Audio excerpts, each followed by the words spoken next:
Wake up. Wake up, Africa, your time has come. Open up your eyes and see the sun. Open up your spirit. Wake up, wake up, wake up, wake up, wake up, wake up. Wake up, Africa. Hello and welcome to Africa Watch. I don't know, to the Dr. Mumbi Show. My name is Dr. Mumbi Saraki. How you doing? How's everything going? I've been reasoning, meeting, mingling with the conscious community here in the United Kingdom. Yes, I'm still in London. I'm back in Peckham, which is like a predominantly, African community. And I'm here with my brother Dulani. How you doing? I'm great, my sister. Hotep. Greetings. Yeah, yes. Hotep. So, what would you say is significant about Peckham? Because when I walk around, I see a lot of black people. Yes, Peckham is the destination for most black people to do their shopping and to see other black people. Peckham and Brixton would be, and also Dalston to another extent. Yeah. But Peckham in the South London, Peckham and Brixton is the area to see black people. They come to shop, and there's a lot of issues to talk about with Peckham, but yeah. Really? There's drama everywhere, but there's drama here. I mean, we're suffering from gentrification. Yeah, I'm seeing that. The lack of African ownership. When I say African, I mean African from the continent, from the Caribbean. All black people, for me, is African. So we have a lack of ownership in this area. Yeah, so I've seen that. Yeah, so in this market, we have more. So we have made inroads in this market because with me and other African brothers and sisters have really stepped up the economic ladder in this particular market. But generally on the high street is mostly other non-Africans. And what I see is like there will be Arabs, there will be Indians, there will be Asians, but they've hired our people to be at the front of the store selling. Well, that is a rarity because they normally don't do that. They normally would bring their cousin in from Pakistan, from India, whatever, to do their store. But I think a few now is realizing that it makes sense to hire one or two in their shop, but it's not normal. It's not a common thing. It's not a common thing. So how come African people, the global African nation, having been here for 50 years, doesn't own a lot of shops in one of the main streets where, our mothers were here, our grandmothers were here, etc.? It's a multiple reasons. There's many factors involved in this lack of ownership. It has to do with money. It has to do with financial education, financial literacy, economic literacy. You know what I'm saying? Yeah. Our people are coming out of a legacy of enslavement, a legacy of colonialism. So we come here thinking that we are British, want to be a part of the British, so we tend to come to be workers. Yeah. So most of our people was involved in working. Yeah, getting that job. We had the odd businesses. We had a few of our people that went into business, but predominantly it was work. But it is changing because the idea of Pan-Africanism, the do-for-self, business ownership, all those things are coming into highlight now where people are beginning to wake up and beginning to look for areas to invest their money in, invest their income in. So, it's good that you talked about the rise of Pan-Africanism and stuff. I know that you actually do part of this walk. I don't know if you can see that, but I'll definitely be posting that. The African Emancipation Day reparations. So, is there quite a big reparations movement here? It is. Yeah. It is. He's a busy man. We're in his store right now. It is. Yeah. The reparation movement have gathered steam within the last, say, 6 years. Yeah. Because we have had about 6 reparation march from Brixton to Parliament Square. And it has really helped to highlight and galvanize the reparation movement. It has been a movement for a long time, but it's been dormant and not much has been said. It's just been there. But most conscious people would tell you that African people must get reparation. So reparation has been a part of our struggle. So the march started in 2014, instigated primarily by the Rastafari movement and other organizations, and then it was pretty much abandoned, and then it was taken over by the African Emancipation Day Reparation March Committee. So we do it on the 1st of August, because on the 1st of August was the Emancipation Day. Yeah.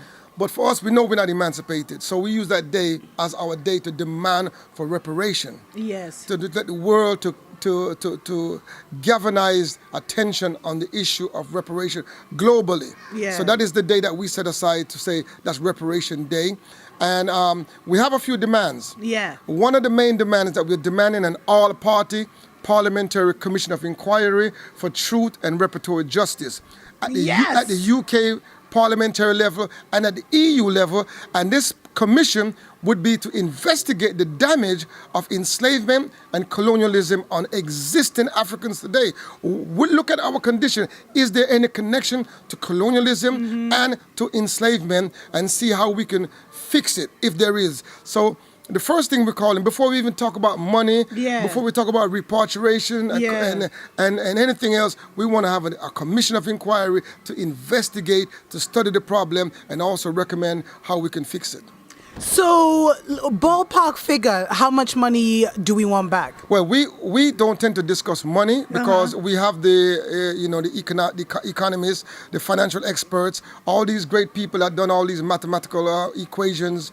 We will be using the experts to do the calculations about what will be a fair Yeah. compensation, because reparation has 5 main pillars, and we're talking about compensation, rehabilitation, restitution, satisfaction, and guarantee of non-repetition. So it's a big package in that's reparation. interesting. So compensation is only one area. Yeah. It's only one area, and obviously it will be in the trillions. So let me just throw that out there for anybody who are wondering if we are ducking the issue of money. We are not.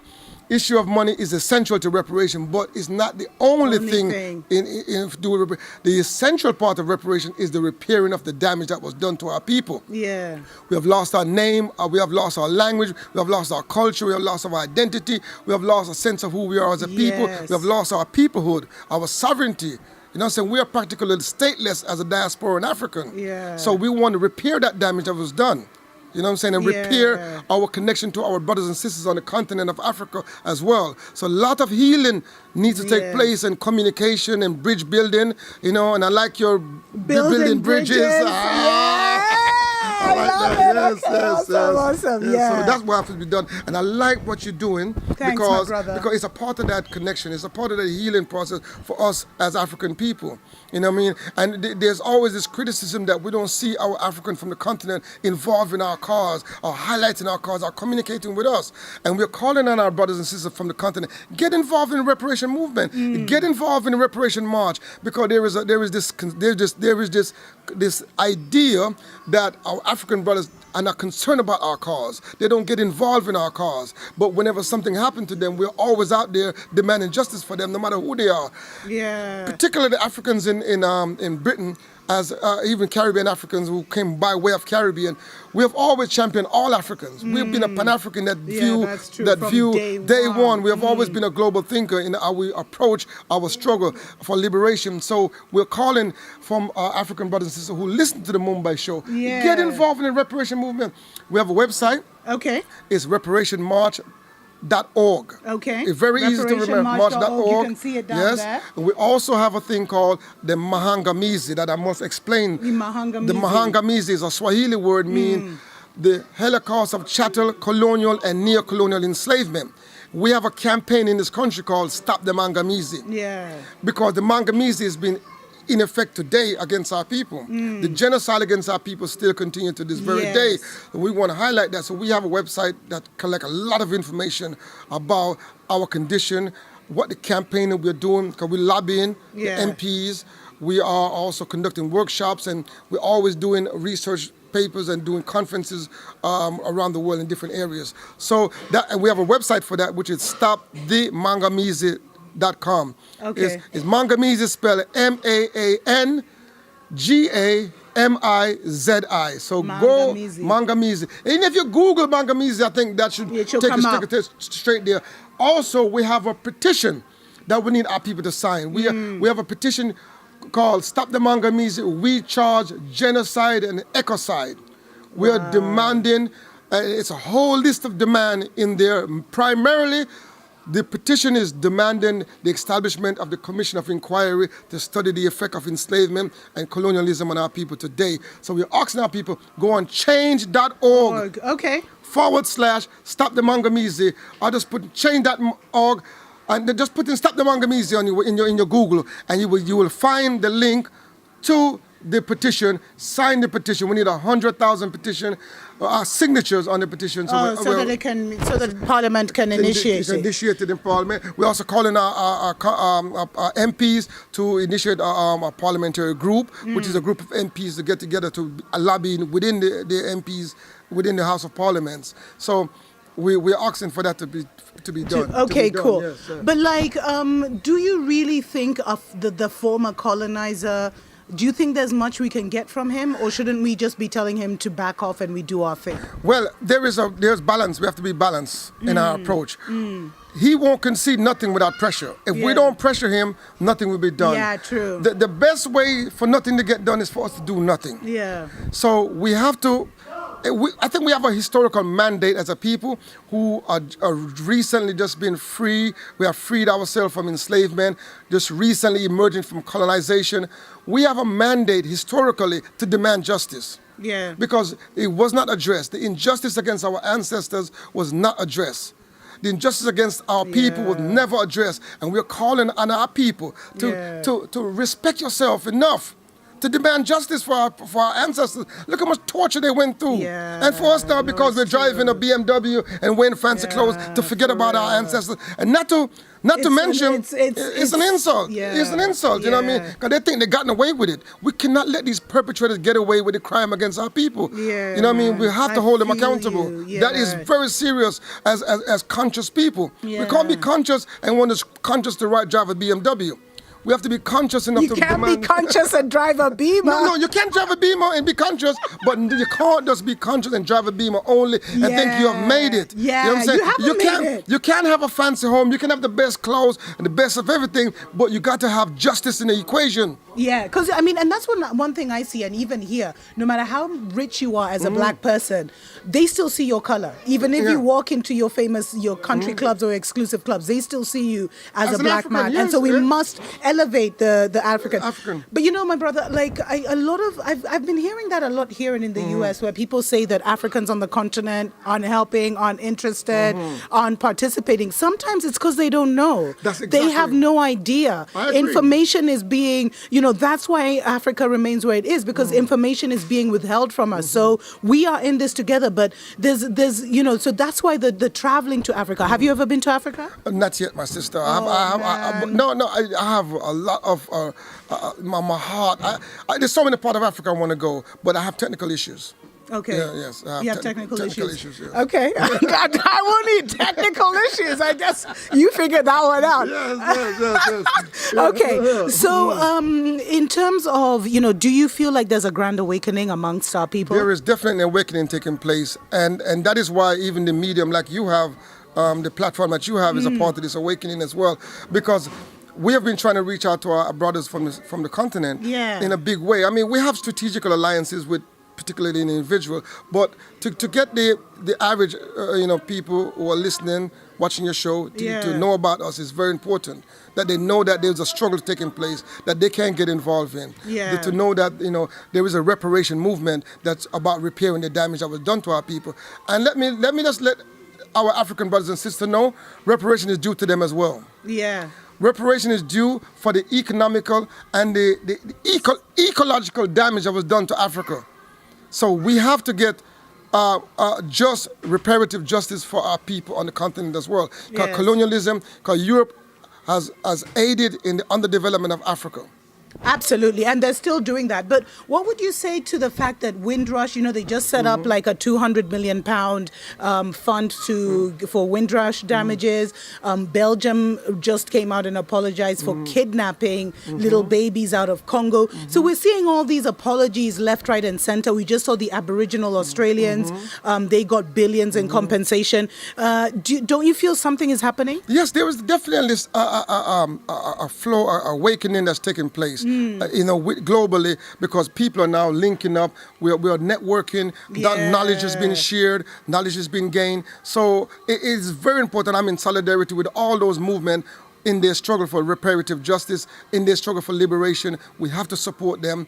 We're in complete solidarity with them. Yeah. You know what I'm saying? And the issue of our African brothers is very important. They need to get involved with the struggle of our people globally, and hopefully they can learn more from watching these kind of programs. Well, you know what? I'm thinking why can't we have a reparations march in Kenya or in South Africa or in Uganda? That's what needs to, that's the next level. We call on our people. Matter of fact, every year there's a rally in Ghana. Nice. Yes, West Africa is always ahead of us, by the way. And also in Jamaica. Yeah. So we are calling on our African family.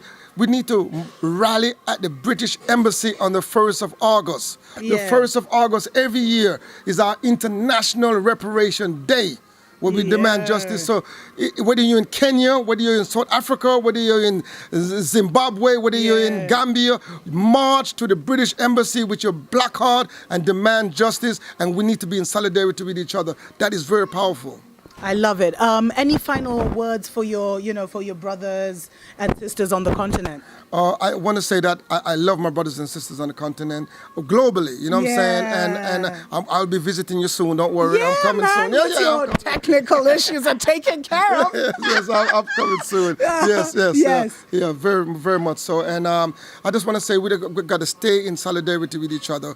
We cannot allow ourselves to be divided. We cannot allow these misinformation and propaganda to divide. We're one family. We're one African family, and we got to remain steadfast. It's a long struggle, but doing nothing is not an option to my people. I'm telling you, we can't sit back and expect it to be done by some miraculous way, by some hope way, and all these things. You have to get action. We have to become scientifically engaged in our community, to develop our community scientifically. You know what I'm saying? We can't hope that the sky is going to crack open and some savior come to save us. It's not happening. I'm telling you. So deep. I'm telling you, my people, we are our own savior. I hope y'all hear me very clear. We are our own savior. Get together. We, diaspora and African, we have a role to play in the continent. Our continental brother have a role to play, because we need you to help restore our consciousness, restore our culture. We need you. So we need you to be intact, to help us and receive us when we come home. We're coming home. Those are my favorite phrases. Anyway, brother, you've been awesome. We're hoping Kenya is one of the first stops he makes, to the continent. But you heard him. We need each other. Yes. We are the saviors. We are the chosen ones, whatever you want to call it. Yes. But tell us about your shop as we wind up. Okay, well, I'm a photographer. I'm a graphic designer. And I'm a printer. Yeah. We do wedding, birthday, christening, naming ceremonies. So we do a lot of photography. All things photography. Graphic design, from business card to posters, banners, T-shirt printing. So we do it all. Nice, man. Support a brother if you're in the UK. Yes, and then, you have a website? Copy machine. Yes, it's adeprinting.com. adeprinting.com. That's our website for our printing material and so forth like that. And that's support a brother. If you got a wedding coming up, graduation, whatever, baby shower, sweet 16, whatever. Because there's so many weird things that people do. But give us a call. You know what I mean? Yeah. And then we'll be at your service. It's adeprinting.com, and we'll be here. We're here. Such a pleasure. We have been here for 18 years, by the way. Yo, that's amazing. Yes. That's amazing. That's amazing. Still standing, Support black, buy black. Let's be there for each other. No one else is going to grow our industries. You walk down the street and you ask, where are the black shops? They ain't there because you didn't support them. You ain't supporting them. So let's support the ones that are there and work towards, our global liberation. I love it. Thank you so much, my brother. Thanks. It's been real. Thank you. Dr. Mumbai. Yeah. Peace. Wake up, wake up, wake up, wake up, wake up, wake up, wake up.